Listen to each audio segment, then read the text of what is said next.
Hey everybody, and we are live, digital on air once again, back again on another Wednesday, and I am here with a very, very good friend of mine, Fred Dintentass from Roundarch Isobar. I defy you guys to say that 3 times fast. He's a really good dude. He's an SEO analyst with them. We've worked on a couple of different projects together, and today's topic is SEO dead? Is Google evil?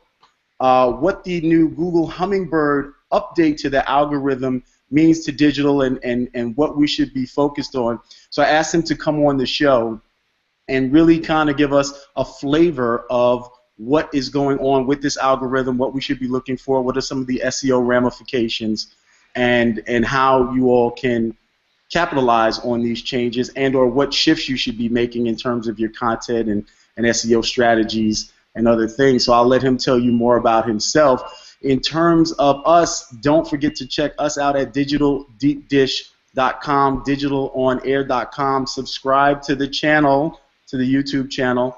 And if you're watching us in another vehicle, please follow us online, Twitter, wherever you're at. So Fred, what's going on, man? How are you? Good, man. Good to talk to you. It's been a busy week. There's a lot of news for SEO, so there's a lot to go over here. It has been an amazing week for SEO news, and so what's the quick word on this SEO thing? I see a lot of people panicking in the blogs.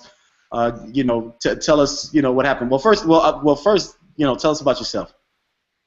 All right, I'm an SEO analyst at Roundarch Isobar. I've been doing SEO for about 4 or 5 years now. Came to it sort of a roundabout route. Enjoy it very much. These days we're working on mostly sort of the technical end of things, a lot of site audits, a lot of code optimization, crawl optimization, which is something that Hummingbird does quite a bit, it seems like. So, definitely, SEO is always challenging. That's what's enjoyable about it. It's always changing. Some things are more challenging than others, and we've definitely seen in the past couple of weeks a couple changes, Hummingbird, and then also the increase of keyword not provided, which is what people are really freaking out over, right, which are definitely challenging. The latter in particular raises a lot of challenges for SEO. So people are always freaking out on the SEO blogs. It's kind of what they do, but we've heard SEO is dead a million times. It's not. It's still not. It's hopefully for me won't ever be, but there's a lot going on right now, and definitely marketers sort of need to step back and think about what their strategies are, what tactics they've been using, and do they need to change those going forward. I think for the most part, SEO really doesn't change all that much. If you've been doing the right things, you've been investing in a long-term strategy, none of these algorithm updates should really be a big deal. Something like Panda or Penguin, which affected a lot of people, apparently, in the SEO world, those things really only hit you if you'd been doing things which were kind of shysty, or if a previous company had been doing them. Those only affected, Panda, Penguin, 2 to 3% of searches, according to Google. Hummingbird is much more major. It affects something like 90% of searches. But the amazing thing about Hummingbird is it's this most major rewrite to their algorithm, maybe since about 2000. Mm-hmm. An update in some ways of the caffeine update in 2009, which was really focused on speed. So unlike sort of Panda and Penguin, which are sort of like, in some ways, like filters applied to the algorithm, this is a total rewrite of how Google crawls and indexes. And what's amazing about this is it's been out for 2 months, depending on who you ask, at least a month. Really nobody noticed it. I mean, that's kind of the amazing thing about this. It's the most major rewrite to their algorithm in 15 years, and nobody really noticed it. That said, I think technically it sets them up architecturally to make more changes going forward. So I don't think we see a lot of the effects from it now, but I think it puts in place a structure which allows them to make algorithmic changes in a more flexible and sort of quicker fashion going forward. So I don't think we've really seen the effects of it yet. But I think we will in the coming months. Right. So I mean, like quickly, what is Hummingbird, and how do we define Hummingbird, and also for people who may not be as savvy as you are, what is keyword not available? Because Okay, like so right? right, and this is kind of two separate things. And so Hummingbird is a major algorithm update, the most major one we've seen in a long time. And sort of that refers to how Google crawls and indexes, web entities. The really amazing thing about it is no one really noticed when it went into play, and we don't really know anything about it. Information on it has been really scarce. The idea, it seems, is that Google is looking at a lot more voice search, and so what Hummingbird is supposed to be able to do well, this is sort of one of the few tangible takeaways we have so far, is it's able to better deal with longer queries that they expect they're going to get from more voice search. So the theory is that, when you search on your computer, you type in Best Buy. When you search on your phone using voice, you say, what's the closest Best Buy to me? And so what Hummingbird's supposed to be able to do is understand the entire query better instead of looking at sort of individual keywords. It's supposed to understand the context better.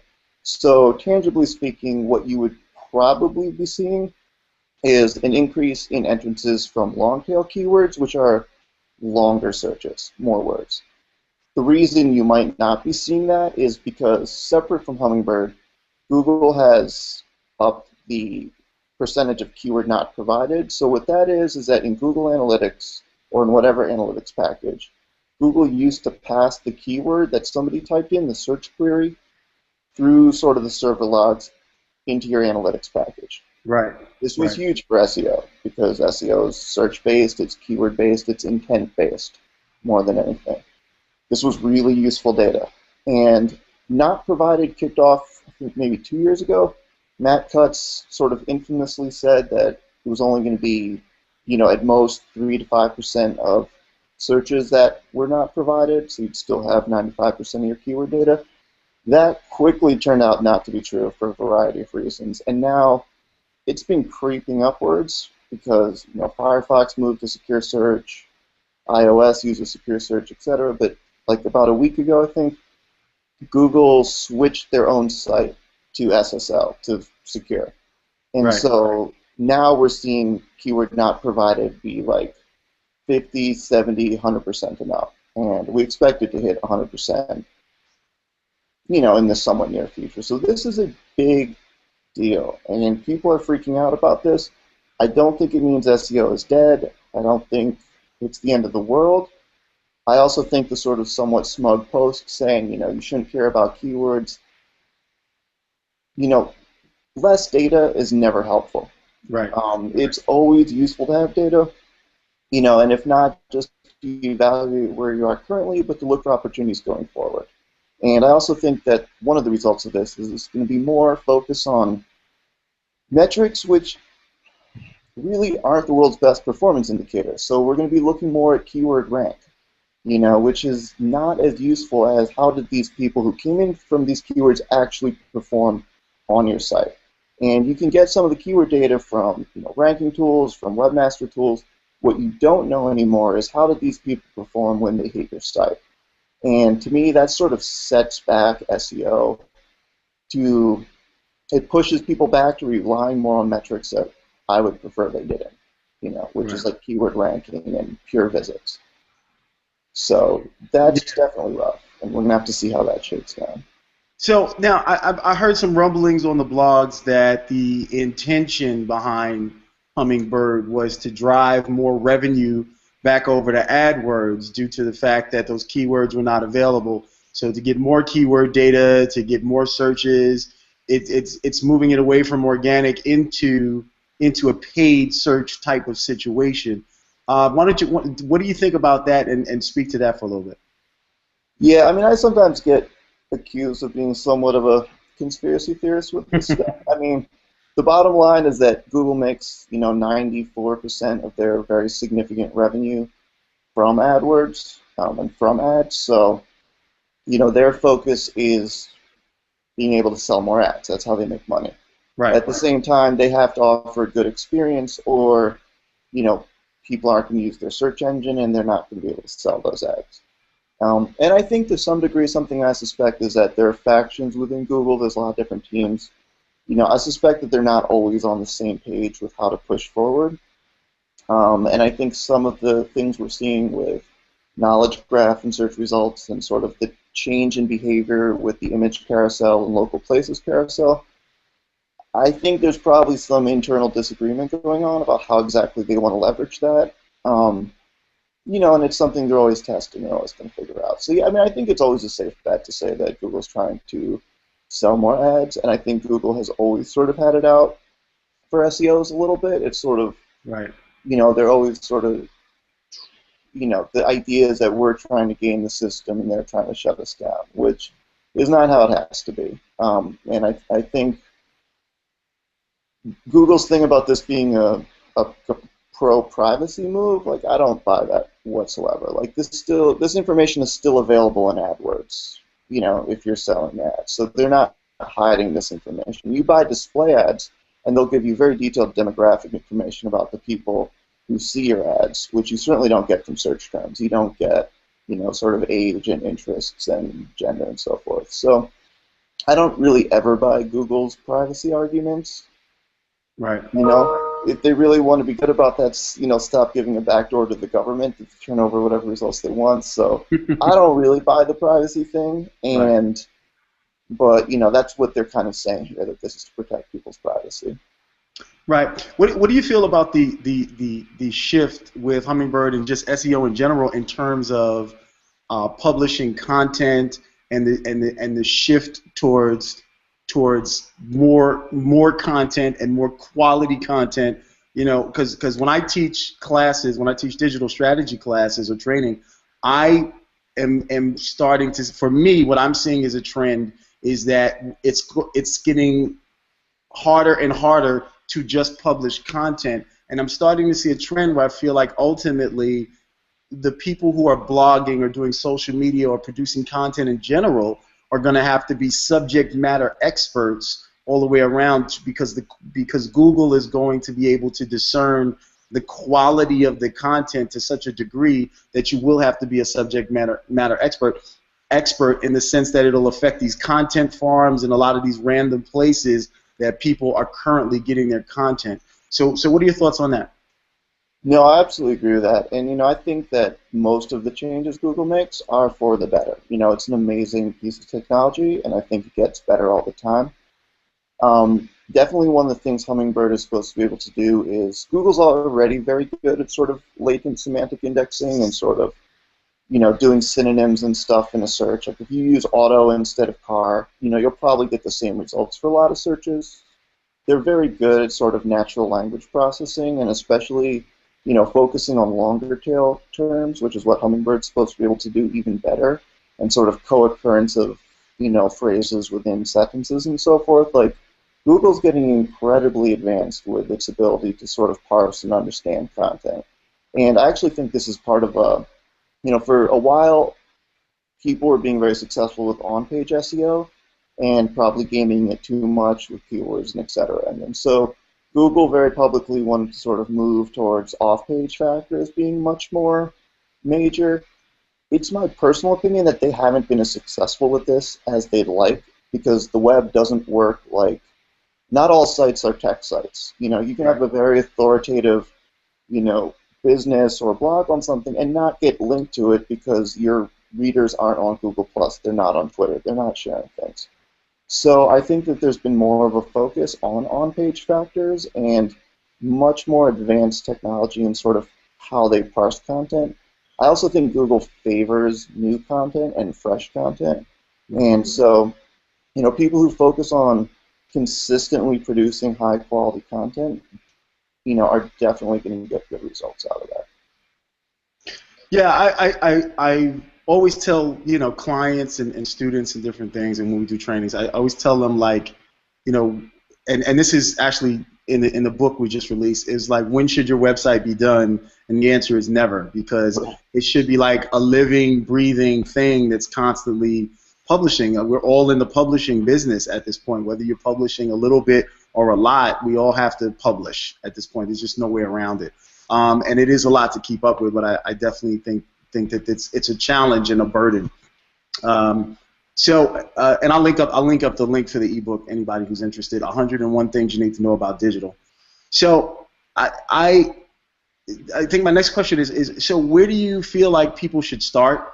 Like what's the first three things they should be attacking right now as we're moving into the end of this year and the beginning of next? What do you think people should be focusing on or adapting, their SEO towards, or what do you see the shift for tactics and strategy in SEO? So I think that, one of the reasons that I don't think SEO will ever be dead is because it's marketing and people get distracted by the digital part a lot. And so they make a lot of they're focusing on the trends, they're focusing on, what they've read here and there, which can be very confusing. So the way I view SEO is it's sort of two pieces. One is sort of getting the right people to your site, and part two is giving them the experience that they want when they get there. And, one of the things with, focusing on content is like, okay, you've landed someone on a blog post, let's say. What's the objective of your site? And I think this is like the number one thing. Who's your target demographic and what do you want them to do? And then how do you measure it? Those are the things that you need to figure out right away. And could be multiple target demographics. I would say it should never be everybody. It should never be more than like 3 buckets. But, definitely who do you want to come to your site? How do you think they would find it? And then once they get there, where do they enter and what should they do and how easy do you make that? Right. And I think that is crucial, and people really need to always try to step back out and take it back to basics with that. So if you're creating content, does that content fit your business plan? Does it further your business objectives? How are your business objectives translated into your site? If your purpose is, let's say you're a dentist or something, I don't know. Is your phone number there? Are your hours there? Is it easy to contact you? Do people know these kinds of things? You have to make it very simple. If you write a great piece of content and land all these people on it, but either A, it doesn't match up with your business at all, or B, there isn't any clear route to people taking the kind of action that you want them to take, it wasn't that successful ultimately. You got people there. And this is why I don't think visits is ever that important. It's the quality of the visit. And Right. this is what not provided makes a lot harder. So you need to figure out, what do I want people to be doing, who do I want to be doing it, and how do I measure it? What is my conversion? Is it time on site? Is it newsletter signups? Is it, a certain amount of return visits? Is it buying something? Whatever. And it's going to be multiple things. Use macro conversions, use micro conversions. So it's really just zooming out and figuring out how does the website fit my business plan. Right, and I mean, at the end of the day, I think what you said is spot on in the sense that a lot of people forget that it's still marketing. Like the marketing principles don't change just because it's SEO or it's SEM or it's whatever. It's like marketing, like how people buy, why people buy, what's the intention. All of that doesn't change. The psychographics, all of those things remain the same. It's just how you're going after those customers, what tools, what tactics, what services. All of that can change, but why people buy, how people buy, who they are, who your customer is, none of that's ever going to change. And I think that somehow that gets lost in the sauce when we start talking about producing white papers and podcasts and ebooks and all this other stuff. And I think that the intention of what the person is looking for as well as what you want them to do is so huge and overlooked that a lot of people miss the mark, and they're spending money because they think SEO is a buzzword, or they think it's just something someone told them they needed to do, or it's a line item for them. And I think that there's so much more to it, because I really have a lot of respect for you guys, because SEO is so much more than that. It really is a science and an art, and I think all of digital is that, and I don't think everybody treats it as that. And I think that it's become more of a commodity than it should be. It should not be a commodity, because it is that important, and it is that precise when done well. So definitely. So tell everybody what the projects that you're working on and what's going on with you and where people can find you. Yeah, well, Roundarch Isobar, we're really busy right now. We've worked with the Avis Budget Group for many years, and have had some really fantastic results leveraging semantic web technology on the rental side of things. And that's been fantastic. That's something we continue to push quite a bit. Got a couple other projects we're working on right now, and definitely what we do is we take a very technical approach to things. We're tending to be dealing with sites that already have quite a bit of brand recognition. They're already getting a lot of traffic, and it's really making sure that we're getting the right information in front of the right people and making that path to conversion as easy as possible. I'm sort of part of the optimization practice, which is sort of half SEO and half MVT, which is multivariate testing. And we do a huge amount of testing. We do a huge amount of sort of very scientific database stuff. We deal a lot with the technology side of things because the experience of your website is really, really, really crucial. I mean, people really overlook that when they focus on the search engine. It's getting people there and then the experience they get once they get there. So a lot of exciting stuff going on there. You can find us on the web at roundarchisobar.com. You can find me on Twitter at FredDint, FredDint, and in the interwebs in general. I'm there. On the interwebs, you will find Mac and Fred hanging out in the Twitter sphere, kicking it. That's it, man. That's it. So listen, I want to thank Fred for joining us.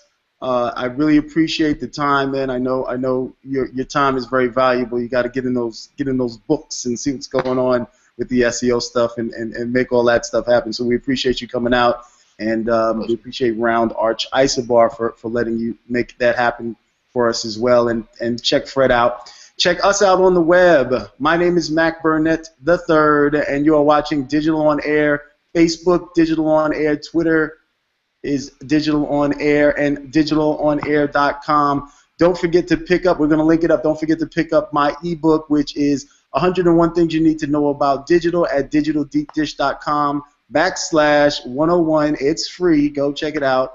And this has been Digital on Air. Is SEO dead? What Google Hummingbird means for digital. We appreciate you watching, and I will see you next week. Thanks so much.